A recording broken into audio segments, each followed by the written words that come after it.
हमारे रहते आप बेरोजगार क्यों हैं? सरकारी नौकरी की सबसे अच्छी तैयारी, सबसे अच्छे अध्यापक, सबसे कम फीस। हरियाणा का number 1 coaching centre ICSE. Corona के संक्रमण को देखते हुए हरियाणा में पूरे प्रदेश में नाइट कर्फ्यू लगाया गया, जिसको हम कोरोना कर्फ्यू बोलते हैं। रात 10 बजे से लेकर के सुबह 5 बजे तक हम उस कर्फ्यू का पालन करते हैं। एक तरफ तो कर्फ्यू लगाया जा रहा है, दूसरी तरफ एक विकराल स्थितियों को देखते हुए परीक्षाएं रद्द की जा रही हैं।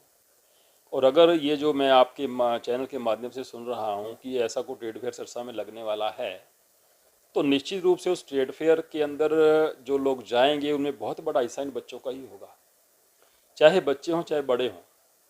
जब इस स्थिति में हम इस बात को चाहती हैं, सरकार भी चाहती है, पूरे प्रदेश और केंद्र सरकारें चाहती हैं कहीं भी भीड़ इकट्ठी ना हो, हम मास्क पहनें, 2 गज की दूरी का ध्यान रखें, फिजिकल अर्थात सोशल डिस्टेंसिंग का ध्यान रखें, अनावश्यक रूप से घर से ना निकलें, भीड़ भी इकट्ठी ना करें। तो अगर ट्रेड फेयर लगता है तो इन 5 नियमों का उल्लंघन हो जाएगा। भीड़ भी इकट्ठी होगी, मास्क के बारे में भी कुछ शर्त नहीं होगी, सैनिटाइजर प्रॉपरली नहीं कर पाओगे, 2 गज की दूरी का तो सवाल ही खड़ा नहीं होता। तो इस ट्रेड फेयर के बारे में हमारे सिरसा के स्थानीय प्रशासन को इस बारे में सोचना चाहिए कि संक्रमण को हम खुद बढ़ावा ना दें, हमारा कोई ऐसा निर्णय ना हो। प्रशासन को बहुत जागरूक रहना चाहिए।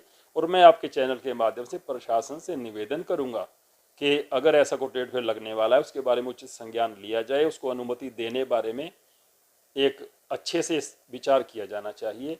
ये निर्णय मैं समझता हूँ कोरोना संक्रमण के रूप में देखते हुए सिरसा जिला के लिए, सिरसा शहर के लिए विकराल स्थिति भी पैदा कर सकता है।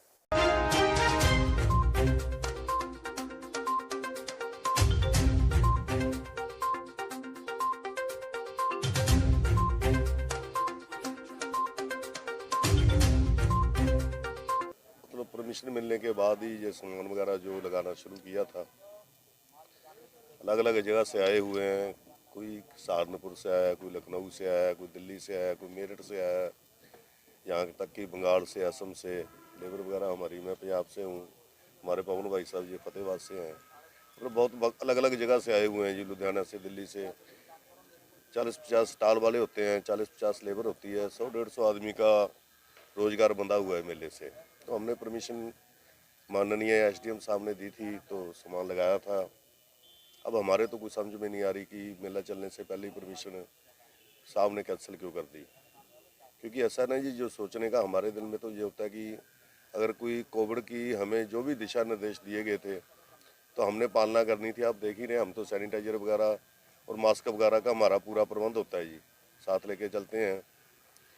तो अब मेला चल जाता तो उसके बाद अगर हमारे से कोई कोताही होती, कोई जांच में, इंस्पेक्शन में हम गलत पाए जाते तो हो जाता, मेला बंद हो तो समझ आती है। अब कुछ समझ तो नहीं आ रही कि पहले कैसे बंद करवा दिया जी। वैसे परमिशन तो हमारी 12 से 11 तक थी जी, 12 अप्रैल से 11 मई तक।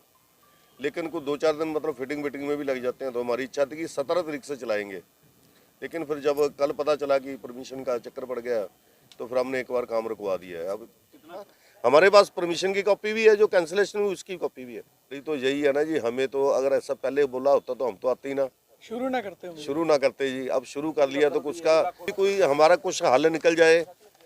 अगर फिर भी लगे कि ज़्यादा गलत हो रहा है कुछ तो बंद करवा दें। ये अगर प्रशासन की तरफ से हमें कोई ऐसा एफिडेविट देने को बोला जाएगा कि अगर आपने कोविड-19 के नियमों का पालन नहीं किया तो तुरंत बंद करा दिया जाएगा, तो हम एफिडेविट देने के लिए तैयार हैं। हाँ, हम जिम्मेवारी लेंगे जी। अगर कोविड के हम दिशा निर्देश पालन नहीं करेंगे तो हमारे ऊपर जो भी बनता, जो भी कार्रवाई है करें। जो मेला अगर बंद कराना तो बंद करवा दें। मतलब हमारी विनती ये है कि एक बार हमें मौका तो देना ये चलाने का, फिर देखें कि कैसे चलाते हैं कैसे नहीं चलाते।